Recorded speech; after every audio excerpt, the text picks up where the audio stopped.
నేను లాస్ట్ వీడియోలో చెప్పాను కదా, నాకు ఈ కిచెన్ సెట్ చాలా బాగా నచ్చింది అని. సో అవేంటో అనేది ఈ వీడియోలో క్విక్ గా డిస్కస్ చేసుకుందాం. ఎవరికైతే ప్లేస్ చాలా తక్కువ ఉంటుందో వాళ్ళకి మాత్రం ఇది పర్ఫెక్ట్ సెట్ అవుతుంది. ఇందులో ఫ్రిడ్జ్ ఉంటది, అది ఫ్రిడ్జ్ ఉందా లేదా అన్నట్టు కూడా తెలియదు మనకు, అంత కబోర్డ్ లో కలిసిపోయి ఉంటుంది. ఇక్కడ ఏ కబోర్డ్స్ కి హ్యాండిల్స్ ఉండవు, ఎందుకంటే అన్ని పుష్ చేస్తేనే ఓపెన్ అయిపోతాయి.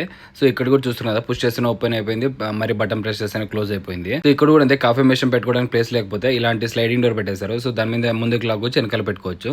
చాలా స్టోరింగ్ స్పేస్ ఇచ్చారు. ఎవరికైతే ప్లేస్ ఉండదో వాళ్ళకి ఇలా స్లైడింగ్ డోర్స్ ఇట్లా సైడ్ అనేసి లోపల తోసేస్తే అన్ని క్లోజ్ అయిపోతుంది, ఎక్కువ స్పేస్ కన్జ్యూమ్ అవ్వదు. సో ప్రతి ఒక్కదానికి చాలా స్పేస్ ఇచ్చారు, ఏవైనా పెట్టుకోవడానికి కూడా. ఇక్కడ చాలా చూస్తున్నారు కదా, ఎన్ని ఉన్నాయి కింద పెట్టుకోవడానికి.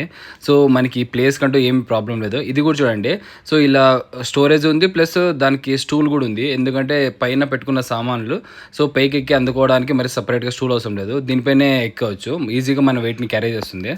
సో ఇక్కడ కూడా చూస్తున్నాం కదా, ఈ డోర్ లోపలికి వెళ్ళిపోతుంది, బయటకి అసలు ప్లేసే కన్జ్యూమ్ అవ్వదు. ఇది హిడెన్ డోర్ అనమాట. సో ఏవైనా థింగ్స్ పెట్టుకోవడానికి ఇక్కడనే హిడెన్ గా పెట్టేశారు. ఇది ఇంకొకటి పార్టీషన్ అనమాట, ఇందులోనే మనకు డిష్ వాషర్ అన్ని ఇంటిగ్రేట్ చేసి పెట్టేశారు. ఎక్కువ అసలు మనకు ఉందో లేదన్నట్టుగా పెట్టేశారు. మీరు చూస్తున్నారు కదా, ఇది క్లోజ్ చేసి జస్ట్ నార్మల్ గా కబోర్డ్ ఏమో దాంట్లో పెట్టుకోవడానికి ఏదైనా ఉందేమో అనుకుంటాం, కానీ మొత్తం అసలు బయట నుంచి చూస్తే అసలు ఏం కనపడదు, అంతుంది. ఏ డోర్ అయినా సరే మీరు ఏదైనా స్లైడ్ ఓపెన్ చేయాలనుకున్నా సరే జస్ట్ పుష్ చేసేయాలి, ఓపెన్ అయిపోతుంది. అంతకు మించి మనకి హ్యాండిల్స్ అన్ని ఏం అవసరం లేదు. ఇందులోనే గ్యాస్ స్టవ్ అన్ని పెట్టేసినారు, అన్ని మొత్తం గ్లాస్ అంతా, అది గ్యాస్ స్టవ్ అంతా చాలా బాగుంది. సో ఇంకా ప్రైజింగ్ డీటెయిల్స్ వచ్చేసి, ఇది ఈచ్ యూనిట్ సెపరేట్ ప్రైస్ ఇది. సో ఇక్కడ మీరు చూస్తున్నారు కదా, ఇలా ఒక స్లైడింగ్ డోర్ ఓపెన్ అవుతుంది కదా స్పేస్ ది, దీనికి ఒకటి సపరేట్ ప్రైస్, అలా ఈచ్ యూనిట్ కి సపరేట్ ప్రైస్ ఉంటుంది. వీళ్ళు అన్ని కలిపి ఒకటిగా అమ్మట్లేదు, ఎందుకంటే వీళ్ళు ఇక్కడ ఎక్స్పో పెట్టిండేది వాళ్ళ పర్టికులర్ ప్రోడక్ట్, వాళ్ళ మెకానిజం ఎలా వర్క్ అవుతుంది అనేది పెట్టారు. సో ఇది ఓవరాల్ గా మేము అడిగినప్పుడు వాళ్ళు చెప్పిండే ప్రైస్ ఏంటంటే, ఇది ఓవరాల్ 7 lakhs 8 lakhs ఆ రేంజ్ లో రావచ్చు అని. బట్ అది టూ మచ్ ఎక్స్పెన్సివ్. బట్ వీళ్ళు ఇచ్చిన ఈ ప్రెస్ చేసి ఓపెన్ అయ్యే మెకానిజం, బట్ అవి ఎంత వరకు వర్క్ అవుతాయి, 1 year తర్వాత 2 years తర్వాత అవి